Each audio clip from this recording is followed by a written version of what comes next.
Hey Dirk! Happy Monday! Hello everyone, welcome back to Random Fandom. Today is Monday! So Dirk, your question from your last video was, what is something that I've learned from YouTube? And I've learned quite a few things, I think, from YouTube. My main thing that I probably learned is doll repainting. I have binge watched doll repaint videos a lot. And I think they're really cool. They're really useful. They've showed me how to reroute doll hair and how to paint faces, how to draw on faces. Unfortunately, a lot of my faces don't turn out as well as I'd like because I haven't got the proper sealant. But I have some on order, so I'm super excited. Should be in next week, hopefully. And then I can actually properly do a doll face, which would be super exciting because I think that they would be way better with this sealant. So what else have I learned from YouTube? I've learned a lot about the United States because almost every weekday I watch Philip DeFranco, and most of his stuff, because he's in the States, is about the United States politics. So I've learned quite a bit about the United States politics. I don't really know anything about Canadian politics, which is where I live, which is kind of sad. Philly D, you need to make a Canadian version of your show. That would be awesome. Another thing that pops into mind that I've actually used from a YouTube video is knitting. I have learned how to knit because of YouTube. I started off learning from one of my old boyfriend's grandmas, which was awesome, but I could never remember what she told me to do. I could never remember how to start knitting or what to do once I started, and so I always would consult YouTube. So that was pretty cool. I knitted a lot of scarves because all I can do is straight lines. I've never learned how to do anything else, just scarves. So that's a couple of things I've learned from YouTube. Another question you asked is some of the experience I've gone through because of my dyslexia, which has been a lot of different courses and training classes and having EAs and all this fun stuff. I could barely read when I was little.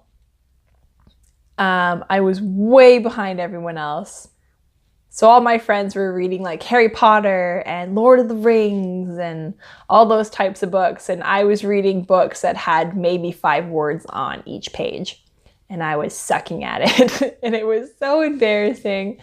But luckily my mom, who's also dyslexic, knew the struggle that I was going through. And so she put me in every available program that I could take, which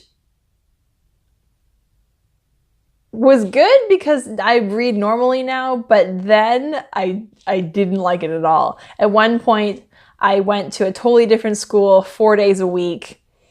I don't remember for how long, but that was when I was in grade 3. So from Monday to Thursday, I'd go to this other elementary school where they were holding this course. And then on Fridays, I'd go to my normal school. And so that was really, really awkward because I was a really shy kid. And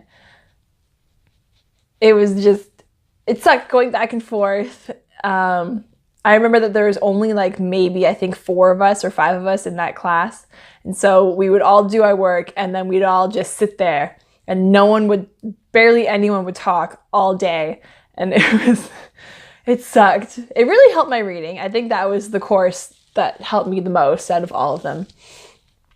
But I remember just not liking it. I didn't like going to it. It really sucked. What's another course that I can think of? I think it was the Sylvan program we went to. That one actually didn't help me at all though, because they make you take this test to get in to see what your levels are at. But one of my problems is that I can't do tests. I couldn't do tests without having a reader.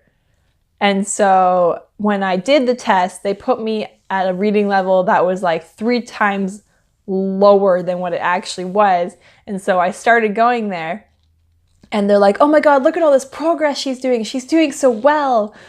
But it was just because I was at a higher reading level than that, and my parents were paying for me to go to this place, and it really did nothing for me because the stuff they gave me was stuff that I could already do. So that was kind of a waste of time. Besides that, when I was in elementary school, I had an EA that would help me with certain things. So like I did math. Sometimes I did math out of the classroom with this EA and a couple other students, and sometimes she would read tests to me and stuff like that. I could have kept going with a reader and stuff like that once I was in middle school and high school, but I thought it was super embarrassing because no one else did that, so I would refuse them every single time. Now that I'm older, I wish I didn't refuse them because I would have got way better marks. My marks were pretty average, but I would have probably done way better if I utilized these things that I could have used, but it was just too embarrassing. Like, no one else had a reader, so like I was like, why do I need one? I don't need one. I'm just like everybody else. But really, I wasn't when it came to schoolwork, and it made it really difficult. I didn't really enjoy school. I enjoyed like seeing my friends and stuff, but I didn't enjoy the actual schoolwork because it was hard. I answered both your questions, Dirk. You've had 2, and I answered both of them. Go me. My question for you, Dirk. Growing up, was there ever a different name that you wanted to be called? Like, if you could have picked what your name was, what would it be? Growing up, I always wanted to be called Scotty because my mom told me that that was my name for the first like month of my life, and then they changed it to Samantha. And so growing up, I always wished that my name was Scotty. Is there a name that you always wanted your name to be besides Dirk or Landon? Because I know that a lot of people used to call you Landon growing up. So yeah, let me know. All right, everyone, that's it for today. I'll see you on Wednesday. Goodbye.